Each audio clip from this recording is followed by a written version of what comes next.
Welcome to the SPEAKPact podcast, where high-performing speakers and the producers who hire them merge to give you the insider secrets to the lucrative speaking industry. Antoniette Rose, your podcast host and celebrated speaker agent, unveils insider success strategies. Discover a nexus of thought leaders and bookers, maximizing your potential in each and every episode. Your ticket to ultimate speaking success begins right here. Catch the transformative insights waiting for you on the SPEAKPact podcast, hosted by the industry powerhouse herself, Antoniette Rose. Welcome back to SPEAKPact. I am thrilled that you are here, and we're going to have a lot of fun today. I have Susie Moon with us. She is a relationship and communications expert. When it comes to any profession, it is highly important. I'm going to read a little bit about her to you here in a moment, but I will say in the speaking industry specifically, relationships are everything. If you have the right network, have the right power tribe community, and have the right relationships built, then you have a strong speaking business. And so we're going to dive right into that today. Welcome to the stage, Susie. Thanks, Antoniette. It's great to be here. I'm just thrilled to be talking with you today. Well, I love that there's an actual movement named after your approach to relationship building and to communication, the Susie Moon effect. So we're going to dive into that. I want to know more about it. What's different about your approach and why it's so effective. So to go into your bio a little bit, Susie Moon is Chief Connection Officer of a boutique consulting agency named Susie Moon Consulting. She helps experts grow their businesses through speaking and building relationships. Huge, right? I'm all about the power of your voice, not only to give solutions and create a movement, but also to build your business. It's the number one best marketing strategy in the world is to use the power of your voice. And you have really developed some neat strategies on how to do that. So we'll go into that. You are known for your energetic approach and for your humor. Aren't you a stand-up as well? Is that you? That was somebody else I was talking to. Kind of me, yeah, but that's a whole other conversation. All right, we'll save that for another time. She uncovers opportunities to help clients get in front of their target audiences and find solid referral partners. Referral relationships are incredibly important as well. That's better than any marketing dollar that you can spend. A good referral goes a lot further and is much more effective. All right, her unique combination of expertise and business strategy creates the distinctive Susie Moon effect. So we will dive right into that. But let's first go into why communication? Why did you navigate or gravitate towards making networking and relationship building the cornerstone of your career? Yeah, I think what I realized was I have a gift for finding out what people are best at. I'm good at asking questions, and I want to know when I meet someone what makes them stand out, what makes them unique that is different from everyone else. And if I can find that and share that talent with others, it lifts me up. And if we were all in our zone of genius doing the thing that we were best at, what a great place this would be. So it's something that I just feel like it's a movement where we all need to share what we're best at and use our voices and just make the world a better place. Right. Nobody can get a message across the way you do. You're just going to hit it in such a way that's going to resonate to certain sectors of people. And that's very hard to predict. So if you hide your voice, there's whole sectors of people who don't get those strategies and solutions and point of views that only you can bring. So yeah, I'm all about that. Now you do talk about intentional marketing, what does that look like in practice? What's the difference between networking willy-nilly and intentionally networking in a way that markets your voice and the UVP, right? The unique value that you bring to the market? I think it's important to think about networking in that relationship building way. Most salespeople are better when they can build a relationship because it's all about trust. It's who you know. You'll always hear that if you're looking for a job. It's who you know. Who do you know in the organization? So our whole world is based on relationships. And if we can be more intentional about the wording we use, giving first, what a difference we can make. People who commonly give, they're more likely to be given something in return. I don't know if maybe it's a Midwest nice thing, but whenever somebody gives you something, we typically want to give back. It's just that compulsion that we feel bad for somebody giving. But I think it's true in business, no matter what industry you're in. I think it's building unique and deep, meaningful relationships. And not just if you're a speaker. I think it helps definitely if you want to get on some stages, but really learning more about the people, caring what they're all about, finding out, what their birthday is or what their favorite TV show is. It just brings people together in a different way. I have one speaker who actually will mingle before the event. And even before he gets to the event, he asks the organizer what that organizer knows about certain ones of the attendees, right? He wants specific details about them. And then he will network on the floor right before he actually gets up there on stage. And when he's on stage, he will call out that person from Virginia whose cow just gave birth, whatever it might be. And that absolutely builds that level of trust and familiarity, right? People don't want to be the first one to gamble on you. They want to know not only who you know, but who knows you, right? And so absolutely love that. But also the piece that you talked about, that's a true reciprocity is a very real thing. And it's not manipulative, but a powerful another point about networking is you're generally, if you're doing it right, you're giving within that particular organization or network of people, whether it's just an informal gathering of like minds or a formal organization that brings you together in a networking format. The more you give, the more people are compelled to give. It's just a universal law of reciprocity. It is not manipulation. There's people who utilize it in a way that is manipulative. That's not what we're talking about here. What we're talking about is give and it will be given unto you. It's just the law of the universe, right? And so when you are a speaker and you are up there giving of yourself, giving of your hard-earned knowledge, because nobody pays for your hour, right? They're paying for your solution and the decades that it took you to get to that particular way of doing things, that particular point of view. They do feel very grateful that you finally said it in a way that they can receive, digest, and hopefully go and implement. There is a feeling of, wow, I really want to give back. Hopefully that becomes unpaid ambassadors, right? Hey, I went and listened to Susie Moon speak, and she has totally transformed the way I do ABC. You really should look her up and take a look at her, right? People love to give, and especially when they've been given to. It just works that way. So I love that you brought that up as a strategic part of why you spend your time to network.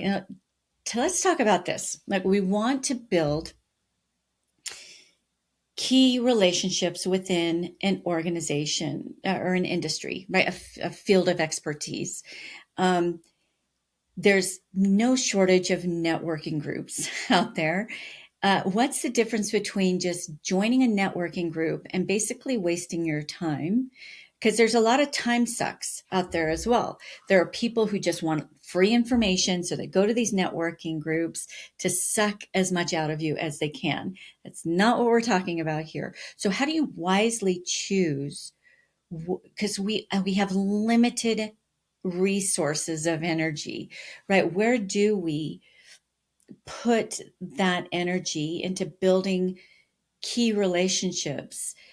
I'm talking on a professional level, because in profession, you're not just going to make friends with everybody. You want to invest in key relationships.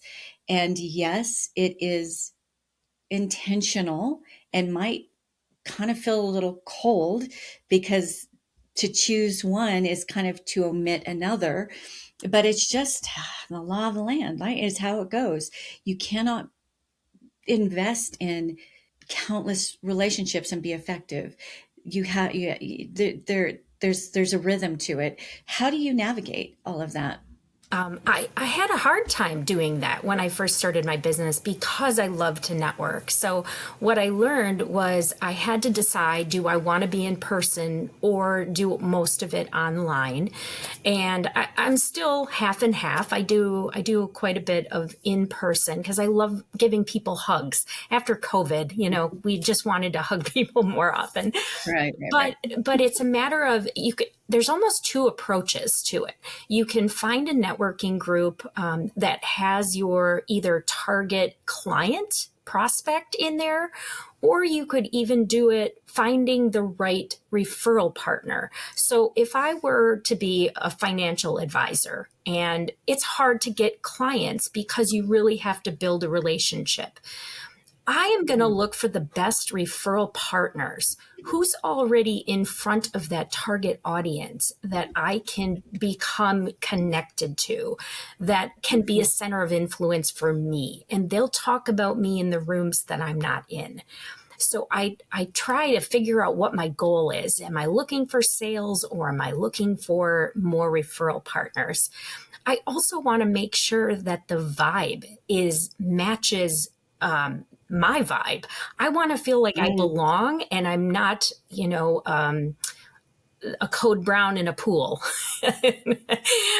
So I want to make sure that I fit in, I feel comfortable, I can be myself, because that's very important to me. So it's a matter of kind of trying to see what works, attend a free event and figure out, are these my people? And to those introverts out there, a lot of times I suggest connecting with the host in advance and just asking, who in the room do you think I should talk to? I'm very shy. I'm not outgoing to start a conversation. Who should I talk to? And that kind of alleviates the dread that you have when you walk in the room. So, and then with online, there's so many opportunities to connect with people on LinkedIn. Once, you could take a screenshot of the whole screen of your monitor and you can connect with each person online and build relationships that way. Hey, send them a message. We just met on this event. I would love to stay connected here. And so you're gradually building those relationships. So just figuring out what your goals are and what you want to get out of the networking event, I think, is crucial. Yeah. It's confession time here. We spend $0 on marketing. We have no real official website. We have some landing pages. Our very, very successful agency has been built on exactly this: relationships, referrals, connections, strategic networking, and LinkedIn. LinkedIn is basically my website. It's my playground. I love the people there. It's not a social network platform. It is a professional gathering I don't know exactly how to say it, of people who are serious about their business and they want to connect with other people who are serious about their business, especially within their industry. So I think a great website's great, marketing dollars spent if you want to. But if you have to choose, or even if you don't, if you just happen to enjoy organically building your business, then this is the only way to do it. Number one, get an understanding of what those groups are that are your best fit, but also don't get stuck in the muck, right? Because as you evolve, your power tribe is going to evolve, right? That group of people is going to evolve. So it might have been really great for that season, but don't be afraid to step out of that and step into something, another type of organization or group or network of people as you evolve. It's good, right? You don't leave people behind in the dust. You keep those relationships, but you invest your energy elsewhere because you only have so much of that energy capital. So I really, really love what you said. And networking is not just your name on the paper, right? It's not just being a member, it's being an active element within that organization or platform. For instance, LinkedIn. There are probably millions of people who have a static LinkedIn presence, right? They somewhere along the line made a profile, but it's completely ineffective because they're not there. They're not feeding it and they're not go giving, right? They're not adding to other people's conversations. And LinkedIn's all about the conversations. They do not reward number of connections or followers. They do not reward likes and loves. They reward conversations, meaningful conversations within those posts. So talk about law of reciprocity. If you want to get somebody's attention, start communicating in a very gratuitous way within the comments areas of their posts. They will notice you, and you'll have a great connection there. But I really, really love what you said about don't just, if you go and you think maybe this will be a great group, it's my niche, right? My expertise area. Looks like they've got some great professional people that are active. It's virtual that works for me, or if it's in person that works for me. Within so much driving distance, I'm going to go check it out. And you check it out, and for whatever reason, the vibe's not there. Don't give up too soon though, because sometimes the vibe, it takes some warming up for the vibe to get there. But don't just be a wallflower, even if you're shy or an introvert. I'm not shy, but I'm definitely an introvert. I do not get energized in groups of people. My husband's the opposite. Put him in a group of people and he has energy for days, right? That's not me. I need to go take a nap after. But that's not going to keep me from interacting because I know that's the value of being there and even getting up in front and giving some value by speaking. So true networking in my point of view is true interaction and true giving. And in that you receive what you're there for, right? And I think in your example, you and your husband might be a power couple. If you went to an event together, if you are an introvert, take an extrovert with you to be your wing person. Could they introduce you to people that you weren't going to reach out to by yourself? And one of my friends always said that the introverts tend to be around the outside of the room, hanging out near the wall because it's a safe place. And then the extroverts are typically in the middle, chatting with each other in a circle, and, find a buddy you can go with that can guide you into different conversations. And I think it's the depth of your conversation is so important because you don't want to talk business. You want to learn about the people. You want to learn what drives them. Like what are they excited about? Ask them questions that it's almost like you're on a date. You know, how do you get to know them a little bit better, and just find out like what's in their soul? What do they love to do? What do they light up with when you start talking about it, or that you ask them questions? Is it their dog? Is it knitting? Is it a TV show? Like what? Are they in a band? You know, there's so many ways that you can spark conversation. And as a speaker, this is so important. I love when you said that the speaker would call somebody out in the audience. If somebody did that to me, I'd feel like I'm the biggest fan. You know, you feel special and you feel like you have a connection. So it's so important to do that and build those relationships that way. Well, you spoke about trust earlier, right? And if 20 of your buddies in that room see that that speaker took honest interest in you enough to remember that your cow just gave birth, right? Or whatever it was, that is instant trust. Number one, you've gotten the third party validation from the organization or the planner who actually chose you to put in front of their precious audience, right? So that's powerful validation right there. But then for you to demonstrate that you actually do care about the people in the audience gives you and all the people who know who Susie Moon is, right? That extra bit of validation. Even the ones that don't know you, they're like, wow, he took the time to get to know this woman he'd never met before. That's pretty neat. I like that you said bring a friend, but that can backfire too. So two ways to look at that. It definitely is great. Like if I go somewhere with my husband, even if we dance, we like to dance. We start off on the dance floor together, and then he's dancing with everybody else, and I'm pretty much standing there, dancing alone, which is fine. I'll dance alone, but it can keep you from feeling the discomfort and challenging yourself. And there is growth in discomfort. Only discomfort can create growth, right? Who grows unchallenged? Yeah. So when I say that, I'll give a really quick illustration. So I'm very much into natural wellness. I love all things natural wellness. And there was a big convention in the heart of Dallas. This is years ago, that I wanted to go to, but I knew nobody who was going to be there. And I knew thousands of people were going to be there.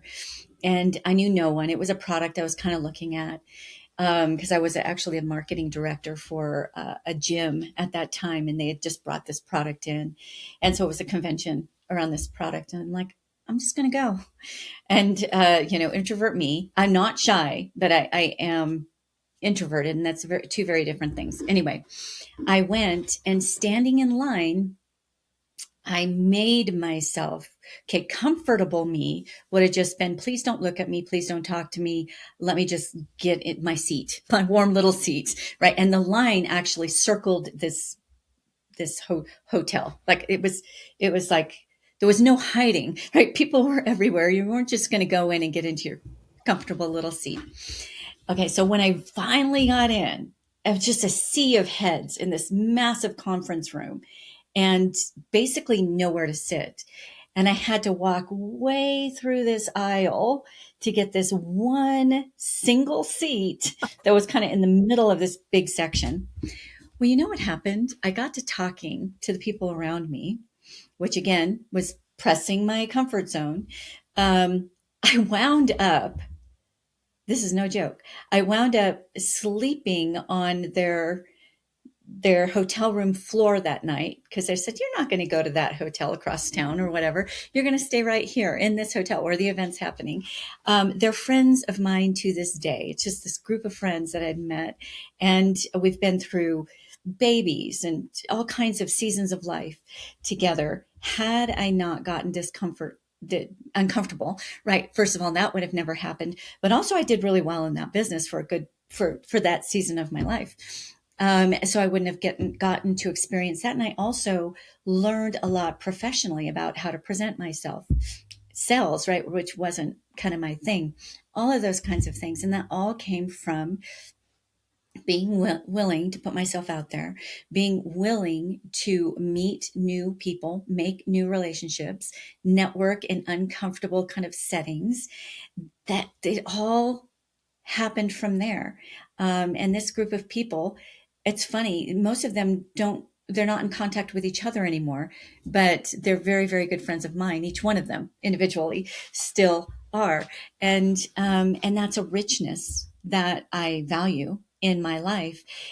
If I would have chosen to, I don't know, run some ads or not put myself in a place of discomfort, none of that would have happened. Good for you. And I know you mentioned kudos to you for building a business without like a website and all of the typical things that we do. It is so difficult to do that. But LinkedIn is such a great source. I love LinkedIn. It's one of my favorite things to be on. I had my Facebook account hacked into about a year and a half ago. And I just wanted to remind people that you don't own the data. The platform that you're using, just make sure to back up, download your contacts just in case something happens, because you never know. I lost 17 years of Facebook stuff, pictures and memories and, Ouch. I know. And if that happened on LinkedIn, I mean, yeah, I could start over, but I would be heartbroken because of the relationships that I've built.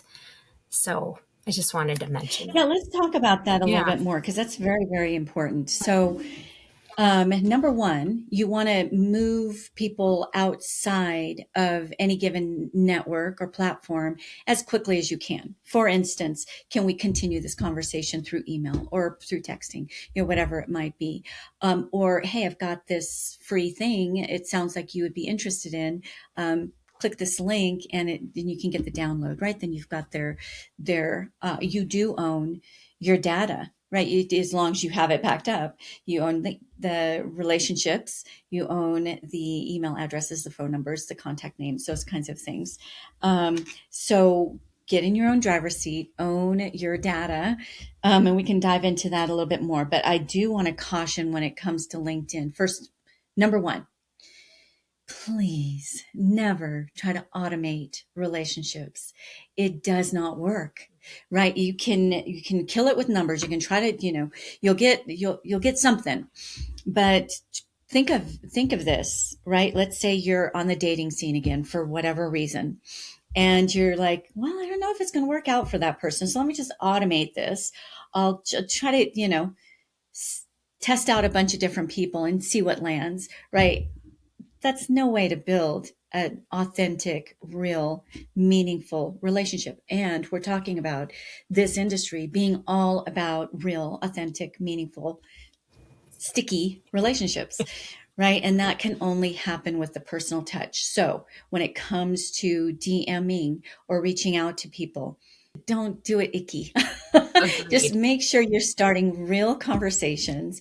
You're giving as much as you're asking, right? Don't French kiss on the first date. Like, I don't say I get this every single day. We just made the connection and someone reaches out to me for a coffee talk.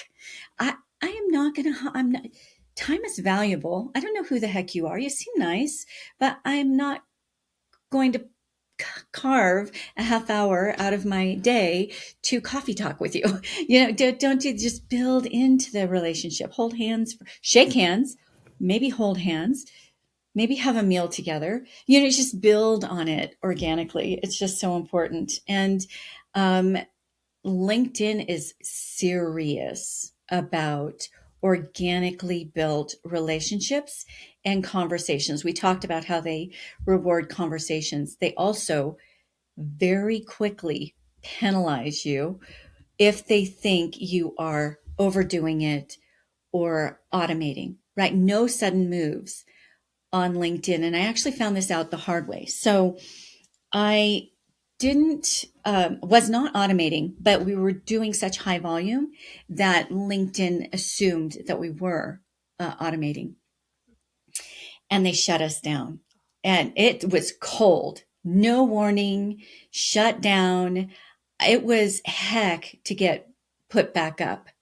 I had to go to the notary's office. I had to do all kinds of things. And there was no real guarantee that I was going to get restored. And to start over from scratch is a massive bummer. But not only that, they wouldn't even let me create a new account. So when you're shut out, like you can see nothing. Like Facebook, you can kind of come in incognito and still kind of see what's going on. You see the LinkedIn page that says, sorry, you have no access, or whatever it says, just a white screen. You have no access to those hundreds of thousands of professional relationships that are key for building, professional relationships. You have no access to that. So I never even knew what I did wrong other than sudden moves. So no sudden moves within LinkedIn. And not even, okay, so let's say you're consistently asking for like 15 connection requests a day. That's a comfortable, if you spread it out, it's every day. But then in the back area of your portal, I don't know what they call it, it stacks up. So all of those unanswered connection requests, either the people are just, they don't come to LinkedIn very much, or they didn't like you, they don't want to connect with you, or for whatever reason, they didn't connect with you. If that starts building up, LinkedIn doesn't like that either, if you have a lot of unanswered connection requests. So one day I was watching something or listening and discovered that. I'm like, oh, I better go look. And I had a whole bunch of connection requests that were not answered. So I just started withdrawing. No sudden moves. LinkedIn sent me a very strong warning. This time I actually got a warning. I was very thankful for that because they thought I was automating, withdrawing all of those connection requests. So even that now, I go in and just delete old connection requests at a rate of maybe 10 or 15 at a time, pretty consistently. So anything you do, make it authentic. This isn't just for LinkedIn, this is for relationships in general. Make it authentic, give more than you ask for, right? And don't move too fast. That's my personal advice when it comes to networking and building relationships. I'd like to hear your take on that. Like, what are some wrong ways to go about building relationships, and like keys that you have developed over the years to build authentic relationships? One of my pet peeves is just getting pitch slapped right away. As soon as somebody does connect with me, I turn down a lot because I want to have a commonality between us, and I would prefer somebody introducing us rather than just a cold outreach. Somebody sees something. So I'm okay like getting an in-mail and somebody asking, I'd love to connect with you, and they type a message. I'll email back and say, tell me what are you interested in? Why would you like to connect? How can I help you? And I find that opens up more conversations to see, are we a good connection? I just have so many red flags about that. I'm very particular. So typically if I connect with somebody, I'm sending them a message. Why we're connecting. So-and-so recommended I connect with you. Let's stay connected here, kind of thing. So I'm always sending something. I rarely, if I know the person and I'm Facebook friends with them, I just connect and they know why. If it's somebody I know. But for the most part, I'm very cautious. And I do most of my introductions through LinkedIn. Where I'm connecting people on the site so that they're able to look at each other's profiles, and it speeds it up for me because I do a lot of introductions every week. That's beautiful. I mean, that's giving in an incredible way. I like the way you said pitch slapped, because I just today got pitch slapped. I didn't know what to call it, but I'm like, seriously? We just connected. Unconnect. The moment I get that, I disconnect. And this is another important LinkedIn strategy. If you are connected, right, guilty by association, whether in life outside of LinkedIn or life inside of LinkedIn.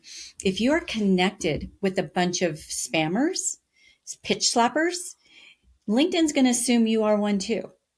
So the moment I start getting those, I thought you really wanted to connect with me.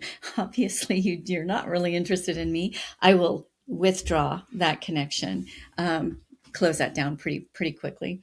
So I love the way that you said that. I know that at this stage of the show, there are plenty of listeners out there who would love to get to know how to find Susie Moon. Where do you like to be found, Susie? Right now, I'm really loving Oh, Threads. I don't know if you're I using that signed at up all, at but some I'm point. I don't finding think I've ever gone back. it's there's a lot of business talk on Oh, there, and you can find a thread to follow and figure out, for instance, speaking opportunities or speaking. You can find a lot of speakers in there commenting on ooh, things. Hey, I'm looking to get on more stages. Do you have any recommendations? And there's others that have communities that are sharing speaking opportunities. So never underestimate a new profile or a new platform where you can get more leads. Even, Reddit, doing a mhm. search for speaking opportunities. There's so many places you can just do a generic search for keywords, and finding them. So Threads is one place that you can find me. LinkedIn is probably my number one, though. And of course, my website, susiemoon.net. Okay, so no tricks for those who are just listening in. Susie, SUSIEMOON. Did you ever watch that Steven Spielberg movie? It's a while ago. MOON. That spells moon. It was one of my favorite movies. I can't even remember what it was. Oh, um, I don't remember that one. so super easy to find. Is that your handle? I guess on Threads as well, Susie Yep. Moon. At Okay. Yeah, at Susie Moon or at Susie Moon 9 usually are the two. And if you want to Venmo me, you can. No, I'm just kidding. Anything with nines in it would be good.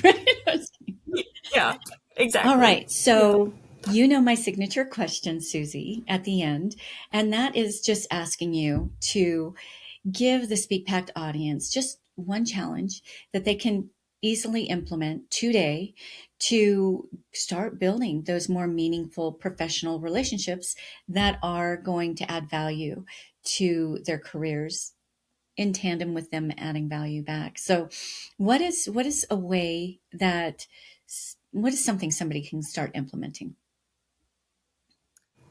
Gosh, I have such a hard time narrowing it down to just one. But my theory is that you're one person away from something amazing. So keeping yourself open to don't burn a bridge if you don't have to, because you never know who knows somebody.